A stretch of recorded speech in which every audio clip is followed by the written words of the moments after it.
Warahmatullahi wabarakatuh. Alhamdulillah, alhamdulillah bidzikrihi yatma'innul qulub wa bifadlihi wa rahmatihi taghfirud dunub. Asyhadu an la ilaha illallah al-khaliqul ma'bud wa asyhadu anna sayyidina Muhammad abduhu wa rasuluhu as-sadiqul maw'ud. Allahumma salli wa sallim wa barik ala sayyidina wa syafi'ina wa nabiyyina Muhammad wa ala alihi wa ashabihi wa atba'ihi ahli sidqi wal wafa. Subhanaka la ilma lana illa ma 'allamtana innaka antal alimul hakim. Sadaqallahul azim, amma ba'du. So first of all, thank you so much for having me here and for having invited me to join this very blessed iftar. But please allow me to preach in the sessions in Bahasa Indonesia. Pertama, terima kasih sekali telah mengundang kami untuk berbagi bersama pada kesempatan iftar yang insya Allah diberkahi oleh Allah Subhanahu wa Ta'ala. Semoga semua karyawan yang ikut bersama kita iftar pada kesempatan sore ini, semoga Allah Subhanahu wa Ta'ala memberkahi kehidupannya, dan para saudara-saudara kita yang non-muslim bergabung bersama kita, semoga mendapatkan sesuatu yang bermanfaat dalam kultum kesempatan kali ini. Pada kesempatan kali ini kita akan mencoba membahas mengenai wabah dan ketidakpastian. Seperti Bapak Ibu sudah ketahui bersama, dengan pagebluk yang mendunia bukan saja di Indonesia tapi di seluruh negara, bahkan di Eropa, telah menimbulkan berbagai macam ketidakpastian, di antaranya persoalan resesi atau krisis ekonomi. Bapak Ibu tentu jauh lebih tahu dari saya, hal ini bukan saja menyangkut perusahaan Bosch, negara Indonesia, negara Jerman, tapi hampir di seluruh dunia. Nah, pertanyaannya pada kesempatan wabah dan kemudian pada bulan Ramadan ini mengajak kita untuk merenung. Di tengah ketidakpastian ini, apa jalan keluarnya? Apa yang kita harus lakukan? Bapak Ibu sekalian, saya akan memberikan satu cara pandang dari sudut pandang agama yang merupakan bagian daripada keahlian saya. Mungkin kalau saya bicara nanti politik, ekonomi, dan bidang-bidang lain mungkin kurang tepat dan mungkin akan memberikan cara pandang yang keliru. Nah, bagaimana kita sebagai sebuah perusahaan Bosch maupun sebagai karyawan dan pimpinan menghadapi keadaan yang penuh ketidakpastian di tengah wabah ini, saat ini atau setelah wabah ini berlalu, baik bagi perusahaan maupun bagi kita pribadi masing-masing, bagi yang masih sendiri ataupun yang sudah berkeluarga, mungkin sudah punya anak, dan sudah apa sikap kita yang harus kita lakukan, dan bagaimana peran agama. Bapak Ibu sekalian, segala sesuatu dalam kehidupan manusia dalam sudut pandang agama Islam itu ditentukan dengan hati. Rasulullah SAW bersabda, "Ala inna fil jasadi mudghatun." Ingatlah, di dalam tubuh manusia itu ada hati. Iza saluhat saluhal jasadu kulluh. Jika hati itu baik, maka dia akan baik semuanya. Wa idza fasadat fasadal jasadu kulluh. Kalau hati itu tidak baik, maka semuanya menjadi tidak baik. Artinya apa? Di tengah ketidakpastian ini sebetulnya kita perlu tata atur dan tata kelola hati kita. Karena kalau hati kita diliputi dengan ketenangan, kesenangan plus kemenangan, tujuan hidup kita akan fokus. Nah, ketidakpastian yang sedang kita hadapi ini adalah sesungguhnya menuntut kita, mengajak kita, mengundang kita untuk muhasabah di tengah bulan suci yang penuh berkah ini. Apa itu? Satu, tetap fokus pada tujuan hidup. Berarti sebagai umat Islam, tujuan hidup kita ada dua, satu di dunia dan satu di akhirat. Kalau di akhirat berarti mempersiapkan seluruh perbuatan kebaikan kita untuk kelak kehidupan di akhirat. Tapi sekarang kita berbicara di dunia. Di dunia kita sekarang sebagai pegawai, sebagai pimpinan di perusahaan Bosch. Apa yang kita lakukan? Fokus pada tujuan satu, perusahaan. Yang kedua, fokus pada tujuan kehidupan pribadi dan keluarga. Ini tidak mungkin bisa tercapai kecuali dengan ketenangan hati. Dari mana datangnya ketenangan hati? keyakinan dan keimanan kita kepada Allah Subhanahu wa taala dan Rasulullah sallallahu alaihi wasallam. Tentu kita sebagai umat Islam, bagi saudara-saudara kita dari yang non-muslim tentu harus meyakini dari keimanan kekristenan dia, baik yang Protestan, Katolik, Ortodoks, bahwa Tuhan akan ada di sana, akan membantu, akan mendorong kita sepanjang keyakinan keimanan kita pada kekristenan. Bagi teman-teman kita yang Kristen ataupun bagi teman-teman kita yang Hindu dan Buddha, dia yakin terhadap kepercayaan ataupun yang kepercayaan, atau bahkan mungkin yang hadir di tengah kita yang tidak percaya, ateis, tidak percaya pada Tuhan atau agnostik. Tapi ada sesuatu dia terhadap sesuatu yang dia yakini. Nah, ini penting. Nah, sebagai umat Islam, saya pikir kita harus yakin bahwa rezeki itu ada yang mengatur. Allah Subhanahu wa taala berfirman di dalam Al-Qur'an surah Hud ayat 11 surah ke-11 ayat 6. Bismillahirrahmanirrahim. Wa ma min dabbatin illa 'ala Allahi rizquha wa ya'lamu mustaqarraha wa mustawda'aha. Sesungguhnya setiap yang melata di dunia, di muka bumi ini sudah ada rezekinya, dan Allah Maha mengetahui sejak di masa rahimnya hingga ia nanti-nanti. Semuanya kullu fi kitab. Semuanya sudah ditentukan. Nah, ini yang kita harus yakini. Pertama, ayat ini berbicara tentang binatang melata. Yuk kita sekarang buka tafsir kontemporer dari tafsir Al-Mizan karangan Imam Allamah Tabai, kemudian tafsir At-Tahrir wa Tanwir Muhammad Tahir Ibnu Ashur. Kedua mufassir kontemporer abad ke-1920 ini menjelaskan bahwa dabah di sini adalah bukan manusia, artinya binatang, ya.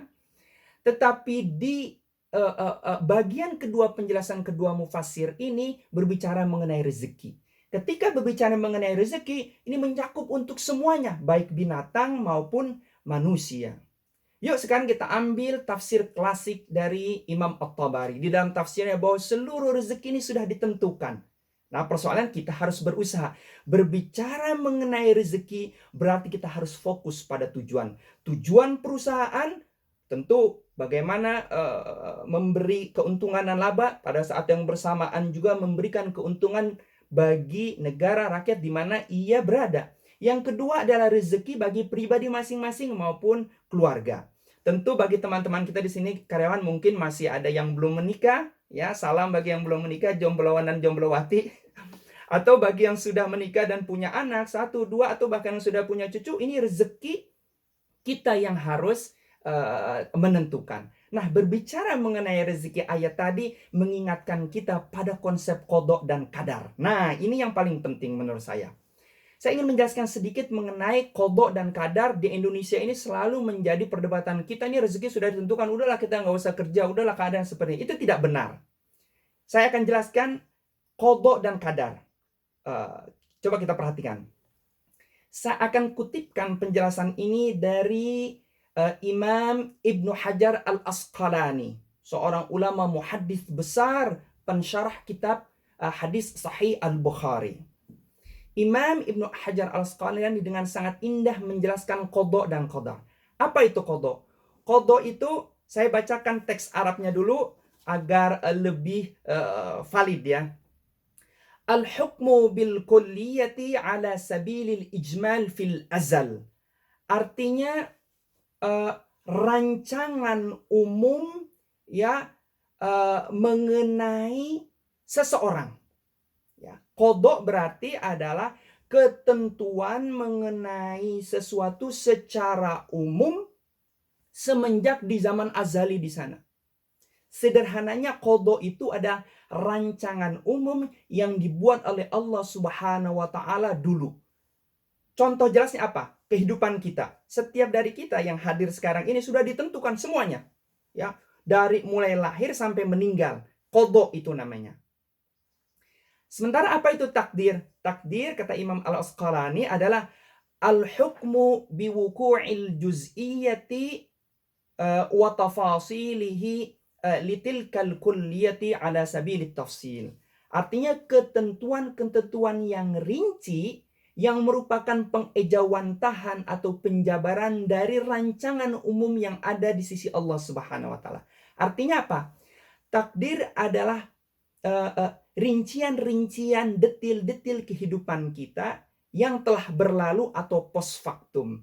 Takdir itu baru kita ketahui setelah terjadi. Contoh, kita tahu lahir tahun berapa karena sudah berlalu. Kita tahu sekolah SD kita, SMP kita, SMA, kuliah, dan sekarang bekerja di Bosch karena telah berlalu. Yang telah berlalu itu, ya, rincian-rinciannya itu adalah takdir.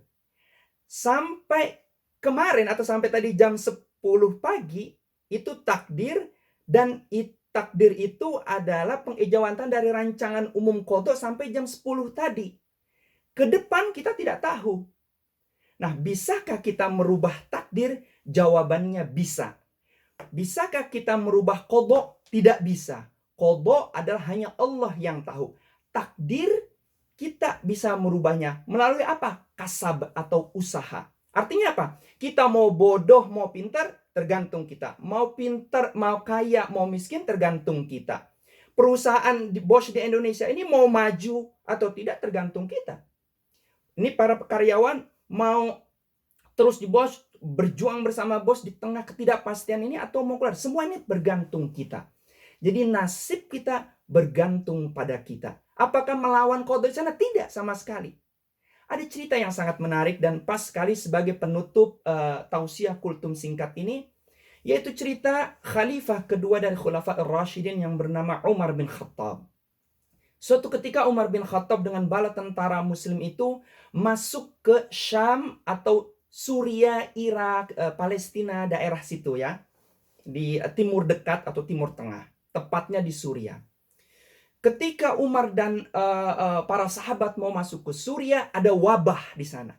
Tepat sekali seperti Ketel ini. Cuman tentu wabahnya beda. Ketika mau masuk, kemudian ditemukan wabah, lalu dilaporkan oleh sahabat kepada Umar bahwa ada wabah. Lalu Umar melarang, jangan kau masuk ke negara itu, ke daerah itu, ke Suria. Mundur, pergi ke tempat lain. Kemudian panglima para sahabat ini berkata kepada Umar, yang bernama Ibnu Jarrah. Ibnu Jarrah berkata, afirarun min qadarillah, wahai Umar, apakah kita lari dari takdir Allah, dari ketentuan Allah? Ini bagus sekali Umar menjawab. Umar bin Khattab menjawab, na'am, ya. Nahnu nafirru min qadarillah ila qadarillah. Kita lari, kita pergi dari satu takdir Allah ke takdir yang lain. Artinya apa?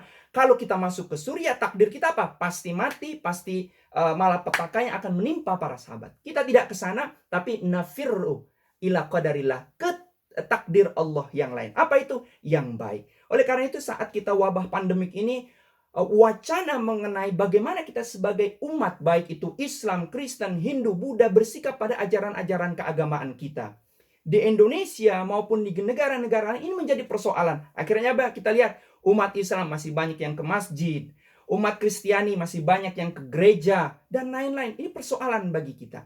Ternyata dalam ajaran agama kita Islam sudah memberikan bahwa kita harus pindah dari takdir yang buruk ke takdir yang lebih baik. Nah, Bosch dan karyawan-karyawan Bosch ini di tengah ketidakpastian, kita tentu tidak mau terjerumus baik secara pribadi, keluarga maupun perusahaan ke ketidakpastian. Walaupun kita tahu di Amerika sekarang sudah jutaan orang pengangguran, di Eropa sekarang kami tinggal di Belgia, negara tetangga Bosch ini milik Jerman. Ya, persoalan luar biasa. Oke, Jerman termasuk negara yang paling kuat secara ekonomi di Uni Eropa, mungkin nomor 1, tapi kendati demikian, persoalan di Eropa, persoalan di dunia, krisis ekonomi global ini luar biasa, pengangguran dan lain-lain. Tetapi lagi-lagi ini bergantung pada diri kita, pada perusahaan. Bisakah kita mempertahankan bahkan lebih terus ke dalam? Persoalan di dalam bidang ekonomi, terutama perusahaan, selalu dalam ketidakpastian, menciptakan brand image dan lain-lain. Nah, oleh karena itu, yuk para karyawan Bosch dimanapun Anda berada yang menyaksikan tausiah kali ini, iftar kali ini, kita tetap semangat bagaimana mengubah ketidakpastian dan ketidaktentuan masa wabah pagebluk COVID-19 dunia ini menjadi hal yang pasti, menjadi hal suatu kesenangan, kemenangan bagi kita, bagi pribadi, dan bagi perusahaan. Kita harus tetap menatap optimis di tengah ketidakoptimisan. Karena tadi saya bilang, kata Rasulullah, semua bergantung hati. tenang kita, bahagia kita, senang kita, optimis, fokus pada tujuan hidup pribadi masing-masing, keluarga dan perusahaan, insya Allah kita akan mencapai pada akhir bulan Ramadan yaitu Idul Fitri, kembali kepada kemenangan. Dan insya Allah setiap karyawan pribadi maupun keluarga dan perusahaan kita anggap mencapai kemenangan di tengah ketidakpastian. Demikian kultum kami pada kesempatan kali ini dari Belgia siang hari. Semoga bermanfaat bagi kita semua. Dan mudah-mudahan ini bukan kali yang pertama. Mudah-mudahan ada kesempatan lain untuk terus kita belajar meningkatkan optimisme dalam kehidupan di tengah ketidakpastian dunia ini. Sekian. Assalamualaikum warahmatullahi wabarakatuh.